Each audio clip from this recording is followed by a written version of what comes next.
بسم اللہ الرحمن الرحیم۔ کائنات میں جو بھی کچھ ہوتا ہے اللہ کے حکم سے اور اس وحدہ لا شریک کی مرضی سے ہوتا ہے۔ چنانچہ ارشاد ربانی ہے، اور تم بدون خدائے رب العالمین کے چاہے کچھ نہیں چاہ سکتے۔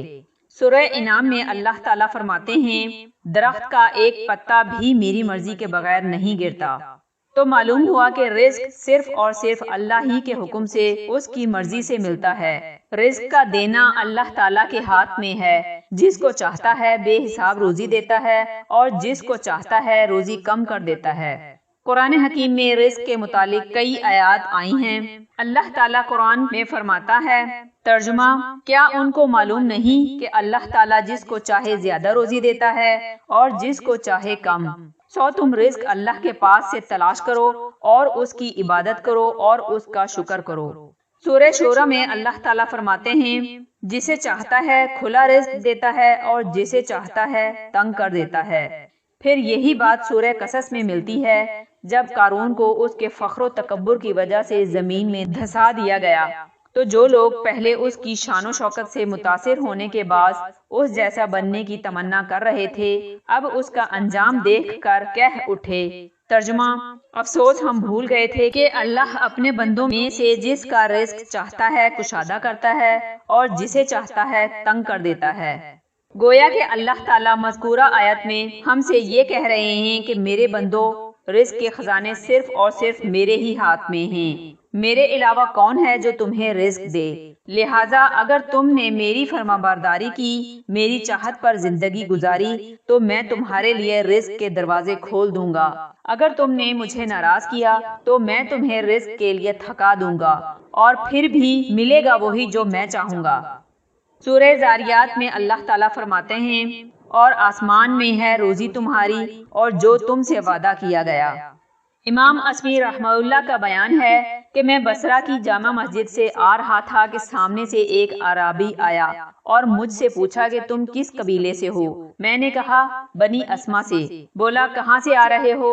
میں نے کہا وہاں سے جہاں اللہ کا کلام پڑھا جاتا ہے۔ کہنے لگا مجھے بھی کچھ سناؤ۔ میں نے سورہ ذاریات تلاوت کی۔ جب آیت فی السماء رزقکم پر پہنچا تو اعرابی نے کہا بس کرو۔ پھر خود اٹھ کر اپنی اونٹنی کے پاس گیا، اس کو نہر کیا اور گوشت آنے جانے والوں کو بانٹ دیا، اور پھر اپنے کمان اور تلوار توڑ دی اور منہ موڑ کر چلا گیا۔ اس کے بعد جب میں ہارون رشید کے ساتھ حج کو گیا اور مکہ مکرمہ میں گھومنے نکلا تو اچانک ایک آواز سنی کہ کوئی کمزور آواز سے مجھے پکار رہا تھا۔ میں نے منہ موڑ کر دیکھا تو وہی اعرابی تھا۔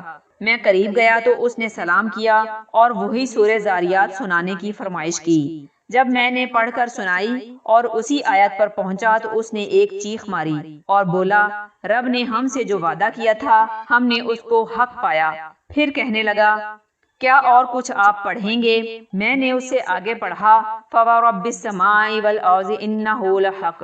عرابی نے یہ سنتے ہی ایک چیخ ماری اور کہا سبحان اللہ، رب جلیل کو کس نے غضبناک کر دیا کہ اس نے قسم کھائی۔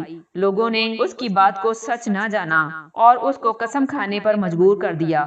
یہ الفاظ اس نے 3 بار کہے اور یہی کہتے کہتے اس کی جان نکل گئی۔ انسانوں کی بدعمالیوں کی وجہ سے اللہ تعالیٰ رزق کے دروازوں کو بند کر دیتے ہیں۔ سورہ طٰہٰ میں اللہ تعالیٰ ارشاد فرماتے ہیں، ترجمہ، جو اللہ کی یاد سے اعراض کرتا ہے اللہ تعالیٰ اس کی معیشت کو تنگ کر دیتے ہیں۔ اگر ہم گناہ کرنا چھوڑ دیں تو پھر دیکھنا کہ اللہ تعالیٰ کی طرف سے رزق کی کتنی بہتات ہوگی۔ قرآن و حدیث میں رزق کے برکت کے لیے جو انمول اور مثالی نسخے اور اسباب بتائے گئے ہیں، ان میں ایک نسخہ کلام اللہ کی تلاوت کرنا ہے۔ لہٰذا جب بھی آپ کو کسی قسم کی پریشانی لاحق ہو جائے، جسمانی یا روحانی، آپ اللہ کے کلام کی تلاوت کا اہتمام کریں۔ اس کی برکت سے بے چینی، بے سکونی آہستہ آہستہ غائب ہو جائے گی، کیونکہ خود قرآن ہی میں اللہ کا ارشاد ہے۔ حضرت عبداللہ بن مسعود رضی اللہ تعالیٰ عنہ سے روایت ہے کہ رسول اللہ صلی اللہ علیہ وسلم نے فرمایا کہ جو شخص ہر رات کو سورہ واقعہ پڑھے گا اسے کبھی فاقہ نہیں آئے گا۔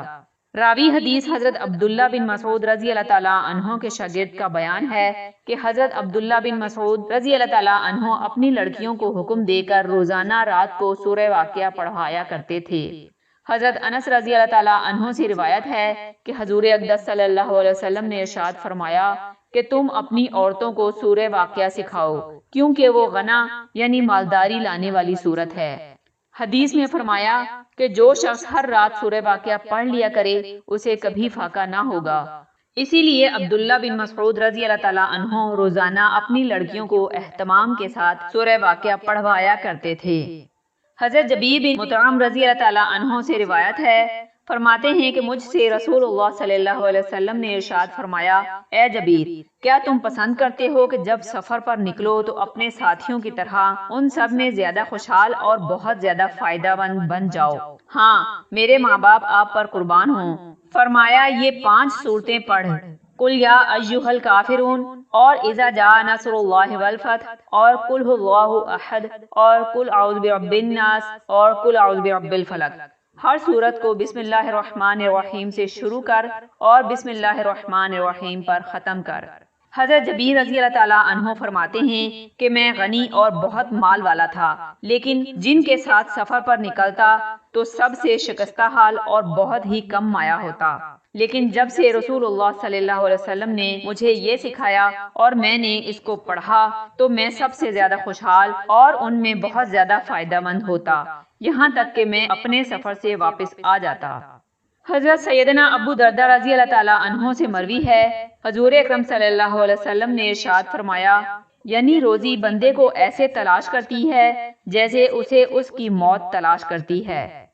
حضرت عبداللہ بن مسعود رضی اللہ تعالیٰ عنہ اور حضرت ابو سعید خدری رضی اللہ تعالیٰ عنہ نبی اکرم صلی اللہ علیہ وسلم کا یہ ارشاد نقل کرتے ہیں، یعنی جو آدمی اپنی تنگی رزق پر ناراض ہو، یعنی اللہ کی تقسیم پر راضی نہ ہو اور اس تنگی رزق کا شکوہ پھیلائے، یعنی تنگی رزق کی لوگوں کے سامنے شکایت کرے اور صبر نہ کرے، تو اس کی کوئی نیکی اللہ کی بارگاہ میں نہیں پہنچتی، یعنی اس کا کوئی نیک عمل قبول نہیں ہوتا، اور وہ اللہ تعالیٰ سے اس حال میں ملے گا کہ اللہ تعالیٰ کو اس پر سخت غصہ ہوگا۔ اس حدیث میں امت کے لیے یہ تعلیم و درس ہے کہ رزق کے بارے میں اللہ تعالیٰ کی تقسیم پر راضی ہونا چاہیے، اور رزق کی تنگی کی وجہ سے اللہ تعالیٰ کی تقدیر پر ناراضگی کا اظہار کرنے اور شکوہ کرنے کا انجام یہ ہوتا ہے کہ انسان کی کوئی نیکی آسمان کی طرف نہیں جاتی۔ نیکی کا بارگاہ خداوندی میں نہ پہنچنا اس کی عدم قبولیت کی دلیل ہے۔ ایک حدیث پاک میں آیا ہے کہ جب تک تمہارے سر ہلنے کی طاقت رکھتے ہیں اور تمہارے بدن میں جان باقی ہے، اپنے رزق سے مایوس نہ ہو۔ بے شک انسان ماں کے پیٹ سے ایک ننھا کمزور وجود لے کر آتا ہے، پھر خدا اسے رزق دیتا رہتا ہے اور وہ توانا آدمی بن جاتا ہے۔ اسے مسند احمد نے روایت کیا ہے۔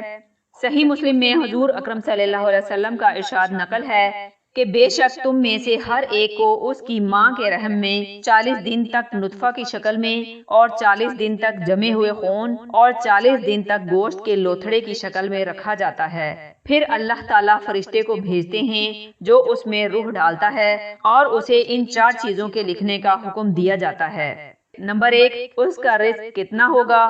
نمبر 2، اس کی زندگی کتنی ہوگی۔ نمبر 3، اس کی موت کب اور کہاں واقع ہوگی۔ نمبر 4، اور یہ کہ وہ نیک بخت ہوگا یا بدبخت۔ اب دیکھیں کہ ماں کے پیٹ میں 4 مہینے گزرے، کتنا عرصہ ہوا، ابھی اللہ ہی جانتا ہے کہ مزید یہاں کتنا رہنا ہے، تو پہلے ہی دن اللہ تعالیٰ نے رزق لکھ دیا کہ اس کا رزق کتنا ہے، اور یہ کہ یہ بچہ کہاں کہاں پھرے گا۔ غرض موٹی موٹی باتیں ساری کی ساری لکھ دی جاتی ہیں۔ ایک اللہ والے بزرگ فرماتے ہیں کہ جب مجھ سے کوئی گناہ ہو جاتا ہے تو میری بیوی بھی نافرمان ہو جاتی ہے، میرے بچے بھی مجھے ستاتے ہیں، میرا گھوڑا بھی خلاف چلتا ہے اور میرا گدھا بھی نافرمان ہو جاتا ہے، یعنی کہ جس سے اللہ ناراض ہوتا ہے سارا جہاں اس کا نافرمان ہو جاتا ہے۔ جب آدمی توبہ کرتا ہے تو آسمان پہ روشنی ہوتی ہے، جیسے شادی میں کمکمے جلتے ہیں، پتہ چلتا ہے کہ یہاں کوئی خوشی ہے۔ اسی طرح آسمان پر چراغاں ہوتا ہے، فرشتے پوچھتے ہیں یہ چراغاں کیسا ہے؟ چنانچہ ایک فرشتہ ساتویں آسمان سے اعلان کرتا ہے فلاں مرد و عورت نے آج توبہ کر لی ہے، اللہ نے اس خوشی میں آسمان سجائے ہیں۔ تو جو اللہ پر بھروسہ رکھتا ہے، زمین آسمان کے بادشاہ کا وعدہ ہے کہ میں اس کے لیے کافی ہو جاتا ہوں اور اس کو غیبی طریقے پر رزق عطا فرماتا ہوں۔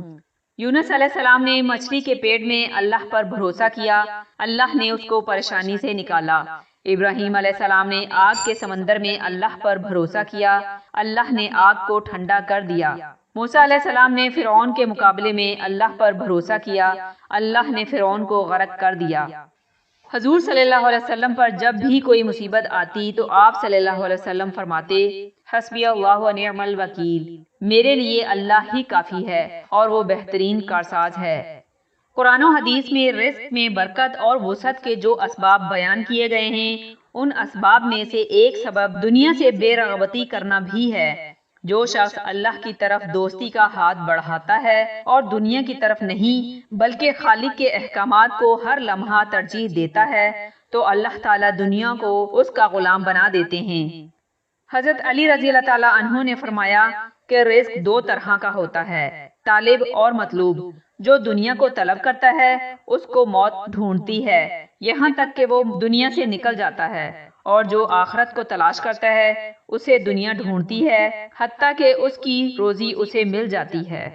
زید بن ثابت رضی اللہ تعالیٰ عنہ سے روایت ہے کہ رسول اللہ صلی اللہ علیہ وسلم نے فرمایا جس کا مقصد دنیا ہو اللہ اس پر اس کے معاملات متفرق کر دیتا ہے، اس کی آنکھوں کے سامنے فقر رکھ دیتا ہے، دنیا سے اسے وہی ملتا ہے جو مقدر میں ہوتا ہے۔ جس کی نیت آخرت ہو اللہ اس کے معاملات یکجاں کر دیتا ہے اور اس کو دل کا غنا حاصل ہوتا ہے، دنیا اس کے پاس مجبور ہو کر آتی ہے۔